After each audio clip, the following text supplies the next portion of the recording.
하나님의 뜻이 당신의 삶에 이루어지기 위한 세 가지 조건. 하나님의 뜻이 당신의 삶에 이루어지기 위해서는 세 가지 조건이 반드시 충족되어야 합니다. 첫 번째로, 당신은 전적으로 순종해야 합니다. 순종은 이해할 수 없을 때조차도 하나님의 말씀과 계획에 나를 온전히 맡기는 것입니다. 아브라함이 100살이 넘은 나이에 하나님께서 아들을 제물로 바치라고 명령하셨을 때 그의 이해를 초월하는 그 명령에 흔들림 없이 순종했던 것을 기억하십시오. 창세기 22장 12절에서 그의 믿음과 순종은 하나님의 놀라운 축복으로 이어졌습니다. 당신이 하나님의 뜻을 따르기를 원한다면 그분께서 말씀하실 때 왜라고 묻지 않고 예라고 대답할 준비가 되어 있어야 합니다. 둘째로, 당신의 마음은 완전히 하나님께 집중되어야 합니다. 세상이 제시하는 수많은 유혹과 소음 속에서 하나님의 뜻은 때로는 잔잔한 작은 소리로 다가옵니다.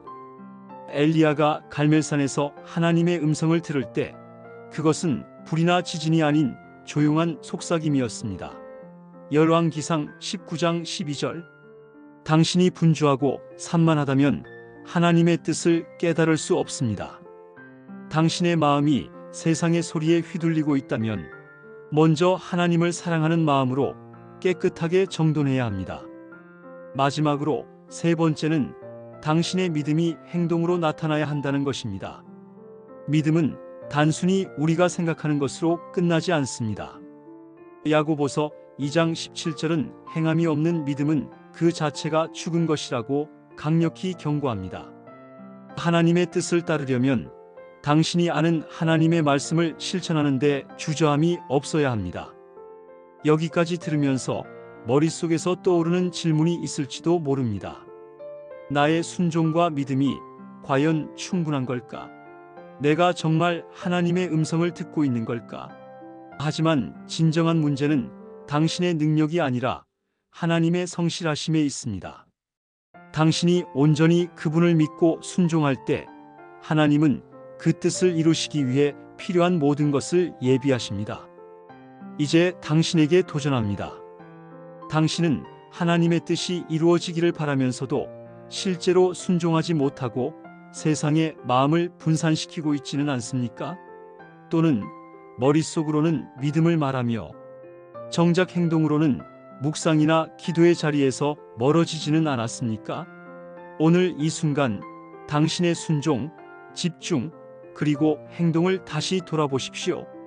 하나님의 뜻은 당신이 준비되었을 때 그분의 시간에 반드시 이루어질 것입니다. 다만 하나님의 뜻을 위한 그 세 가지 조건을 실행하는 것은 전적으로 당신의 몫입니다. 하나님 아버지, 저의 삶이 하나님의 뜻 안에서 온전히 이루어지기를 간절히 바랍니다. 주님, 제가 이해할 수 없을 때에도 아브라함처럼 흔들림 없는 순종으로 나아가기를 원합니다. 두려워하지 말라. 내가 너와 함께함이니라고 하신 약속을 붙들고 저의 작은 믿음과 부족한 결단력을 붙들어 주시옵소서. 하나님, 제가 세상의 소리에 흔들리지 않고 엘리야가 작은 음성을 들었던 것처럼 조용하고 잔잔한 주님의 속삭임에 귀 기울이는 사람이 되게 해 주시옵소서. 너희가 나를 찾고 찾으면 만나리라는 말씀처럼 제가 온전히 하나님만을 바라보며 마음을 쏟게 하시고 제 삶을 정돈해 주십시오. 또한 주님, 믿음이 말에만 머무르는 것이 아니라 행동으로 이어질 수 있도록 도와주시옵소서. 행함이 없는 믿음은 죽은 것이라는 경고를 제 마음에 새기며 매일의 삶 속에서 주님의 뜻을 이루어드리는 발걸음을 내딛게 해주시옵소서. 제게 깨우쳐 주신 이 조건들이 제 삶에서 하루하루 실천될 수 있도록 저를 강하게 붙들어 주시고 인도해 주시기를 간구합니다. 전능하신 하나님, 주님의 뜻이 온전히 이루어지도록 저를 사용하시길 간절히 소원합니다. 그리고 제가 주님 앞에 나아갈 때 늘 겸손히 순종하며 한순간도 주님께로부터 마음을 떠나지 않도록 도와주시옵소서. 예수 그리스도의 이름으로 기도드립니다. 아멘.